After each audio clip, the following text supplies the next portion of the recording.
Hi friends, welcome to our channel. இன்னைக்கு நம்ம ஐயர் வீட்ல செய்யற ஸ்வீட் பொங்கல் ரெண்டுமே டேஸ்ட் நல்லா இருக்கும். இன்னைக்கு அதே ஸ்டைல்ல வெண் பொங்கல் எப்படி செய்யலாம்னு பார்க்கலாம். அதுக்கு முன்னாடி வீடியோ பார்க்குற फ्रेंड्स அனைவரும் இதுவரைக்கும் நம்ம சேனலை சப்ஸ்கிரைப் பண்ணாதவங்க ப்ளீஸ் மறக்காம சப்ஸ்கிரைப் பண்ணுங்க. இப்போ ஒரு கடாய் ஹீட் பண்ணிக்கோங்க. இதுல 1 கப் அளவுக்கு பாசிப்பருப்பு சேர்த்துக்கோங்க. இன்னைக்கு நான் மெஷர்மென்ட் கப்ல 1 கப் பாசிப்பருப்பு சேர்த்திருக்கேன்.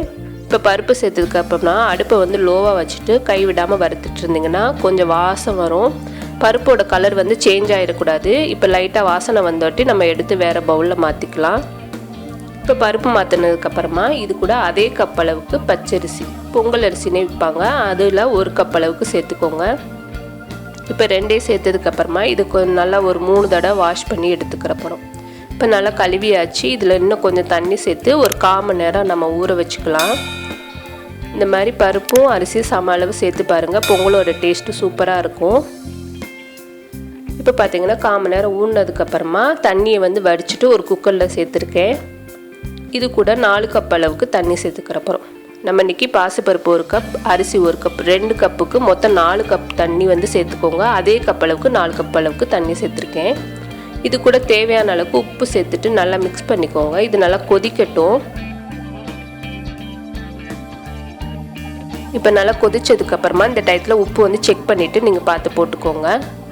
இப்போ மூடி போட்டு ஒரு விசில் வந்தோடனே அடுப்பை வந்து சிம்மில் வச்சுட்டு 5 நிமிஷம் வேக வைக்க போகிறோம். இப்போ வெயிட் போட்டுட்டு ஒரு விசில் வரட்டும். அடுப்பை வந்து சிம்மில் வச்சு வேக வச்சதுக்கப்புறமா நம்ம ஓப்பன் பண்ணி பார்க்கலாம். இப்போ நல்லா வெந்துடுச்சு. இப்போ பார்த்திங்கன்னா குலைவாக வெந்துடுச்சு. அடுத்து நம்ம தாளிக்கிறத பார்க்கலாம். இப்போ ஒரு கடாயில் 1 டேபிள் ஸ்பூன் நெய் சேர்த்துக்கோங்க. 1 டேபிள் ஸ்பூன் கடலெண்ணெய், நீங்கள் விருப்பப்பட்டிங்கன்னா 2 டேபிள் ஸ்பூன் நெய்யாகவே சேர்த்துக்கலாம். இது கூட 1 டீஸ்பூன் அளவுக்கு மிளகு சேர்த்துக்கோங்க. மிளகு சேர்த்து நல்லா பொரிஞ்சு வரணும், நல்லா மொறுமொறுப்பாக பொரியணும். நம்மளுக்கு சாப்பிடும்போது அந்த மொறுமொறுப்போடு சேர்த்து அந்த காரம் வந்து அதிகளவுக்கு தெரியாது. இப்போ நல்லா பொரிஞ்சதுக்கப்புறமா இது கூட 1 டீஸ்பூன் ஜீரகம் சேர்த்துக்கோங்க. ஜீரகம் சேர்த்து நல்லா பொரியட்டும்.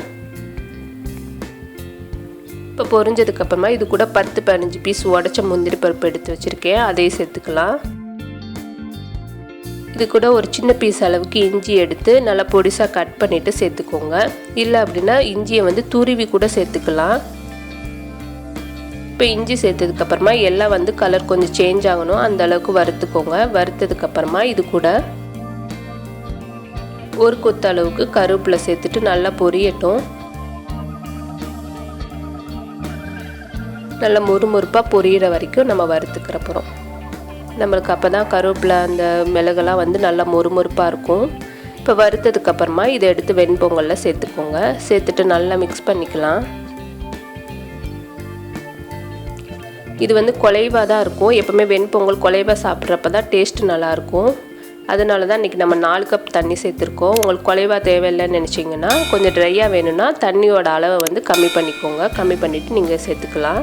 இப்போ நல்லா மிக்ஸ் பண்ணதுக்கப்புறமா இது கூட ஒரு 1/4 கப் அளவுக்கு காய்ச்சி ஆற வச்ச பால் எதுக்காக சேர்க்குறோன்னா நம்மளுக்கு கொஞ்சம் நேரம் கழித்து வெண்பொங்கல் பார்த்திங்கன்னா ரொம்ப ட்ரையாக வரவரப்பாக இருக்கும். அதெல்லாம் இல்லாமல் நம்மளுக்கு நல்லா அந்த மாதிரி குலைவாகவே நல்லா சாஃப்டாகவே இருக்கும். எவ்வளோ நேரம் வச்சுருந்தாலும் அப்படியே சாஃப்டாகவே இருக்கும். இதே போல் நீங்கள் ட்ரை பண்ணி பாருங்கள். இப்போ இது கூட இன்னும் 1 டேபிள் ஸ்பூன் நெய் சேர்த்துக்கலாம். கடைசியாக கொஞ்சம் நெய் சேர்த்துட்டு சாப்பிட்டு பாருங்கள், டேஸ்ட்டு நல்லாயிருக்கும். இப்போ நல்லா மிக்ஸ் பண்ணிவிட்டு இதை எடுத்து வேறு பவுலில் மாற்றிக்கலாம்.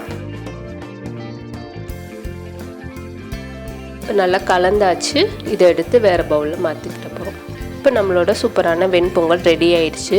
இது கூட சாம்பார் சட்னி வச்சுருக்கேன், இதோடு சேர்த்து சாப்பிட்டு பாருங்கள், டேஸ்ட்டு சூப்பராக இருக்கும். கண்டிப்பாக இதே போல் ட்ரை பண்ணி பாருங்கள். நம்மளோட வீடியோலேயே டிஃபன் சாம்பார் போட்டிருக்கோம், நீங்கள் செக் பண்ணி பார்த்துக்கோங்க. இது கூட சாம்பார் சட்னி வச்சு சேர்த்து சாப்பிட்டு பாருங்கள், டேஸ்ட்டு பிரமாதமாக இருக்கும். இந்த வீடியோ உங்களுக்கு பிடிச்சிருந்துச்சுன்னா லைக் பண்ணுங்கள், ஷேர் பண்ணுங்கள், மறக்காமல் நம்மளோட சேனலுக்கு சப்ஸ்கிரைப் பண்ணுங்கள். தேங்க்யூ.